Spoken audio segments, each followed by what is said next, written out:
Welcome to Ms. Huber's 2017 Classroom Reveal.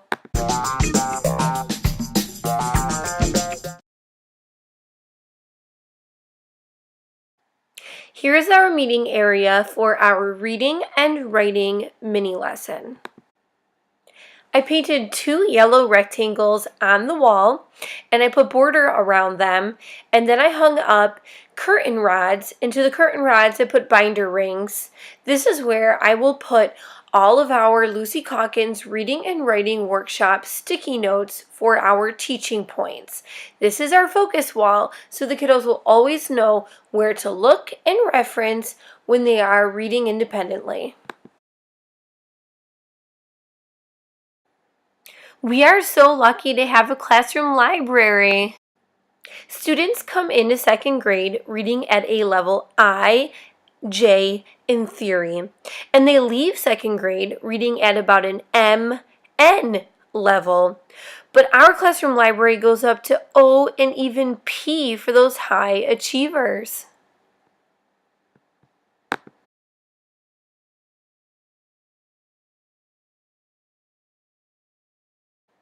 I am a strong believer in flexible seating. I believe that is how children learn best. We have stools, IKEA chairs, pillows, crate seats, but my kids last year kind of destroyed them. I have a standing table with a higher stool. I have a table without legs and pillows on the floor on top of a carpet. I have a bench. I have short chairs, medium chairs, tall chairs, and even tall tables. After some professional development, we as a 2nd grade team changed our rules just a bit. I will always be prepared with my materials, follow directions, keep my hands, feet, and objects to myself, and use materials correctly as taught and as intended.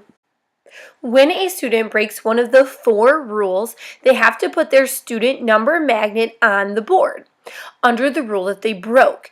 Each student has 3 magnets. Throughout the day, they can earn getting those magnets removed from the board if they truly showed improvement.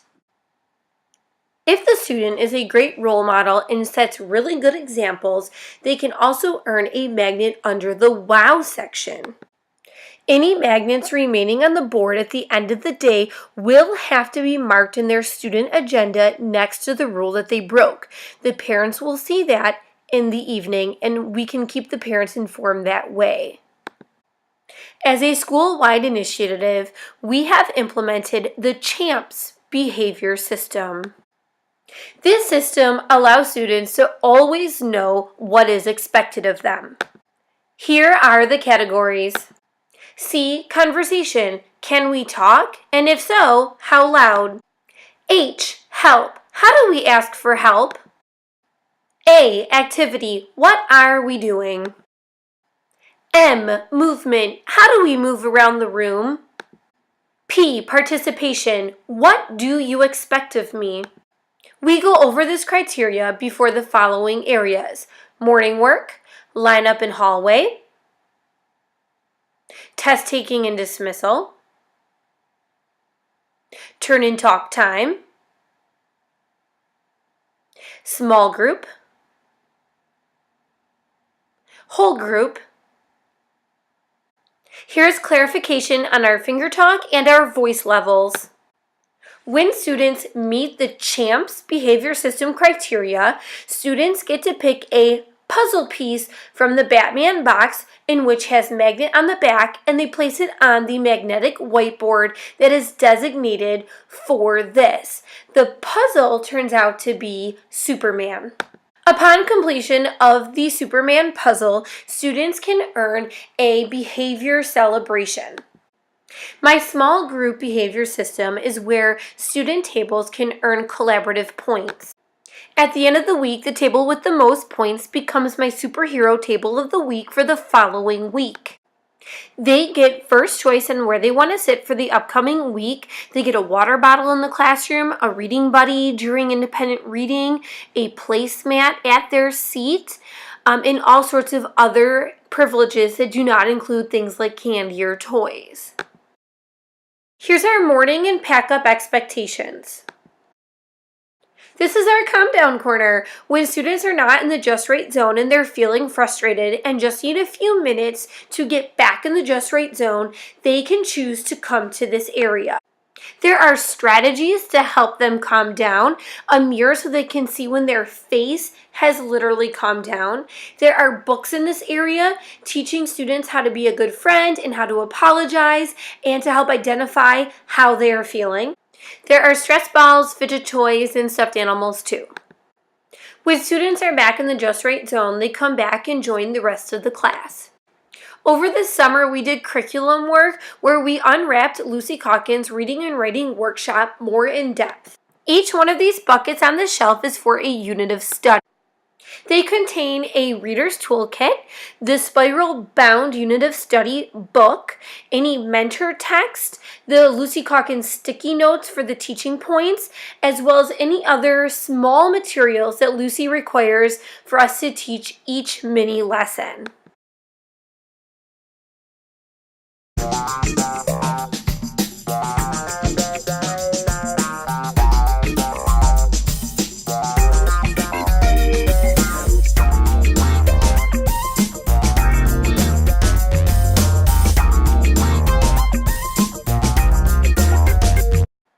When I send students off to read independently, this is our management system for our guided reading groups.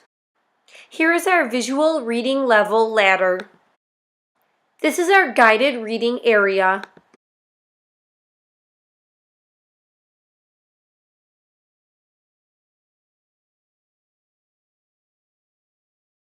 Here's a snippet of our word wall. This is where I will contain all of the writing paper choices and supplies for writing workshop. This is our math focus wall for math vocabulary and things of the such. This is where I will display our math anchor charts. I believe in conceptual understanding, so these tubs contain all of our math manipulatives. I am so excited. These hundreds, tens, and one models are brand new this year. I love them because they're easier for the students to manipulate because they are bigger.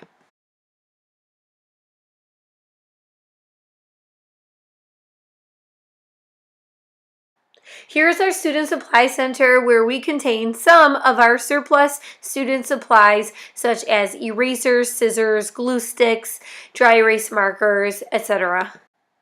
Each of my 7 tables has one of these 3 drawer bins so that students can put their student books in them. Teachers should not be sitting at their desk when students are in their presence, but that doesn't mean that a teacher cannot have their own desk. My classroom is so large, so I made this back corner for teacher supply storage. I keep office supplies, construction paper, student files, and future curriculum supplies and materials back here.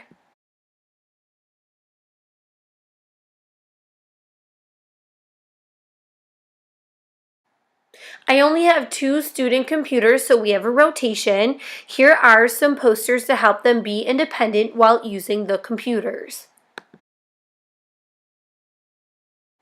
We do social studies the first half of the school year and science the second half. Here is our bulletin board. It was blank, and now here are some examples from throughout last year.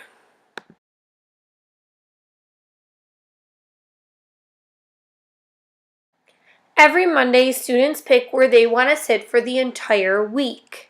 I have tall tables.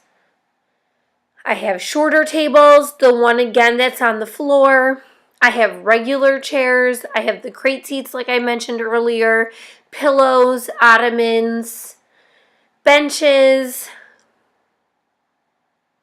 A lot of different choices for kids to pick from so they can learn in their best way.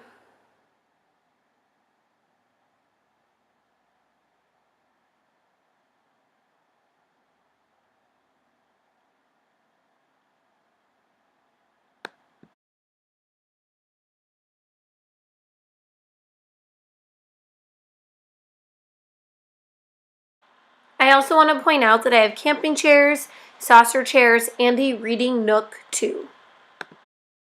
Oh, and beach chairs.